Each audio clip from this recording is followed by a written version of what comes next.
बिस्मिल्लाहिर्रहमानिर्रहीम। अस्सलाम वालेकुम। मेरा नाम वाजिद खान है और आज हम हाजिर हैं एक नई एपिसोड के साथ। हम पिछले हफ्ते से सॉफ्टवेयर आर्किटेक्चर को देख रहे हैं। सबसे पहले हमने एक ब्लॉग पोस्ट के अंदर सॉफ्टवेयर आर्किटेक्चर पे बात की और उसके बाद खान मिनट्स में मुफस्सल अंदाज में सॉफ्टवेयर आर्किटेक्चर को पेश किया और आज हमें इसे प्रेजेंटेशन के अंदाज में देखेंगे।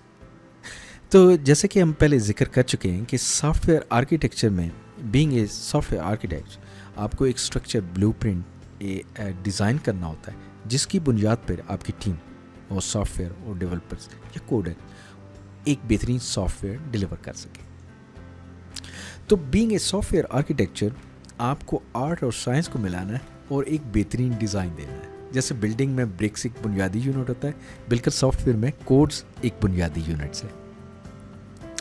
तीन चीज़ें हमने उस वक्त बात की थी कि बुनियादी ये चीज़ें हैं, फंडामेंटल हैं सॉफ्टवेयर आर्किटेक्चर में। एक तो ये है कि हम स्ट्रक्चर पे फोकस करते हैं, हम डिटेल्स पर नहीं जाते। दूसरा ये होता है कि हम वो बुनियादी फैसले लेते हैं जिसकी बुनियाद पे हम एक बेहतरीन क्वालिटी वाला सॉफ्टवेयर डिलीवर कर सकें। तीसरा ये कि वो मुतवक्को प्रॉब्लम्स जो हैं उनको वक्त से पहले आइडेंटिफाई करते हैं, चूँकि इम्प्लीमेंटेशन लेवल पे उनकी कॉस्ट बढ़ जाती है। तो बीइंग ए सॉफ्टवेयर आर्किटेक्ट आपको एक बेहतरीन स्ट्रक्चर बनाना है और आपको ज़बरदस्त फैसले करने हैं और आपको प्रॉब्लम को वक्त से पहले आइडेंटिफाई करना है। अब हम देखते हैं कि जब आप सॉफ्टवेयर आर्किटेक्ट प्रोसेस स्टार्ट करते हैं तो उसमें सबसे पहला जो मरला है वो है फंक्शनल रिक्वायरमेंट का, कि सिस्टम करेगा क्या। और जैसा कि आपने देखा, हमने रेस्टोरेंट की वेबसाइट को एक मिसाल के तौर पे लिया था और हमने कहा था कि कस्टमर ये चाहता है कि वो अपनी इन्वेंट्री को सर्च कर सके, अपनी प्रोडक्ट को मैनेज कर सके और कस्टमर ऑर्डर प्लेस कर सकें और फिर ऑर्डर की फुलफिलमेंट हो सके। ये है फंक्शन रिक्वायरमेंट कि सिस्टम करेगा क्या। फिर कुछ है जो नॉन फंक्शन रिक्वायरमेंट है। हो सकता है क्लाइंट आपको चूँकि नॉन टेक्निकल होने की वजह से बेहतरीन अंदाज में ना दे सके, लेकिन आपको ये देखना होता है कि सिस्टम बिहेव कैसा करेगा। अब अगर आपने बेहतरीन प्रोडक्ट बना भी दी, अगर उसकी नॉन फंक्शन रिक्वायरमेंट को आप कंसिडर नहीं करेंगे तो वो प्रोडक्ट रिलायबल नहीं होगी, एफिशिएंट नहीं होगी, मेंटेनेबल नहीं होगी और स्केलेबल नहीं होगी। रिलायबिलिटी से हमारा मुराद है कि वो प्रोडक्ट या वेबसाइट 24/7 अवेलेबल होनी चाहिए। दूसरा, उस वेबसाइट का रिस्पांस बहुत अच्छा होना चाहिए और इनिशियली जब प्रोडक्ट आप डिफाइन करें तो वो चंद सौ लोगों के लिए काम कर रही हो, फिर वो उसको हम एक्सपेंड कर सके लाखों लोगों के लिए।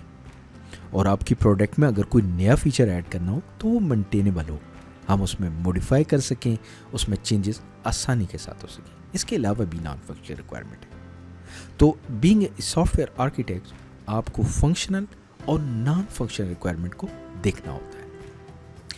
इसके अलावा जो तीसरी चीज़ है वो है रिस्ट्रिक्शन। आपको ये देखना है कि कौन सी रिस्ट्रिक्शन है जब आप क्लाइंट से बात करेंगे।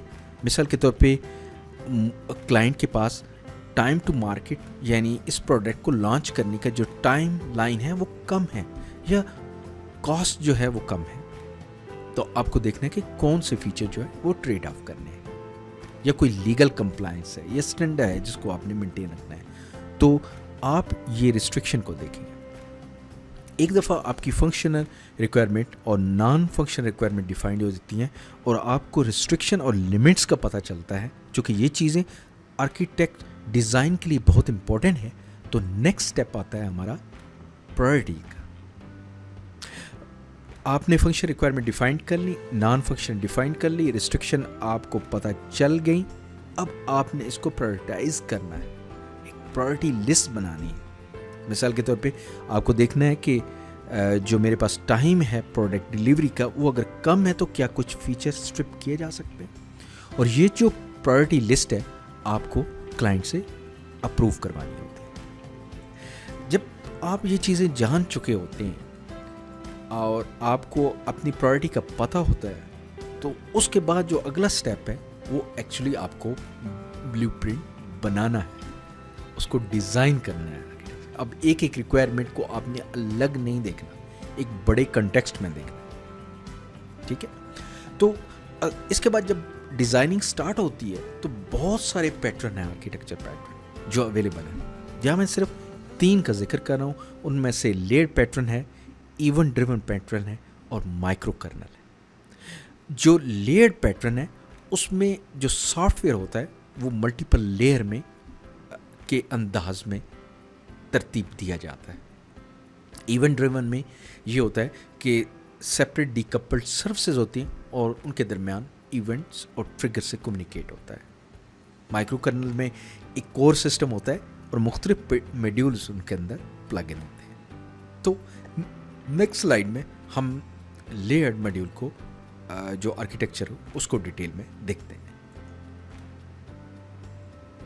لیئر آرکیٹیکچر میں سب سے ٹاپ جو لیئر ہے وہ یو آئی لیئر ہے. اس کو پریزنٹیشن بھی لیئر کہتے ہیں اور سم ٹائم آپ نے جارگن سنی ہوگی جیسے کہتے ہیں front end of the system. تو یو آئی لیئر ایکچولی اس کا فرنٹ اینڈ ہے. اس کے بعد بزنس لاجک لیئر ہے جب ہم ماڈل ویو ماڈلس دیکھتے ہیں. اور اس کے بعد ڈیٹا ایکسیس لیئر ہے. ڈیٹا ایکسیس لیئر اگر ہم ڈالتے ہیں سم ٹائم کچھ لوگ اس کو اسکپ بھی کر دیتے ہیں اور وہ یو آئی بزنس لاجک اور ڈیٹا بیس لیئر لیتے ہیں. لیکن I recommend data access layer because اس کی وجہ سے جو آپ کی ڈیٹا بیس لیئر ہے جو اسٹور آپ کا ہے بیسیکلی وہ بالکل انڈیپینڈنٹ ہو جاتا ہے. مثال کے طور پہ اگر آپ نے ڈیٹا ایکسیس لیئر ڈالی اور آپ کا جو وینڈر ہے ڈیٹا بیس لیئر پہ وہ ڈفرینٹ ہے اور آپ اس کو چینج کرنا چاہتے ہیں تو یہ بہت آسان ہے. اسی طرح جیسے یو آئی لیئر ہے اور آپ کو اگر پورٹ کرنی اپنی اپلیکیشن ڈفرینٹ ٹیکنالوجی پہ تو آپ آسانی سے پورٹ کر سکتے ہیں. اور اسی طرح آپ اسے بہترین انداز میں مینٹین بھی رکھ سکتے ہیں. مثال کے طور پہ اگر کہ آپ نے ڈیٹا بیس کسی اور وینڈر کا چینج کرنا ہے, you moving the cloud and this vendor is no more available, تو آپ کے لیے یہ آسانی ہے اس کو مینٹین کرنا.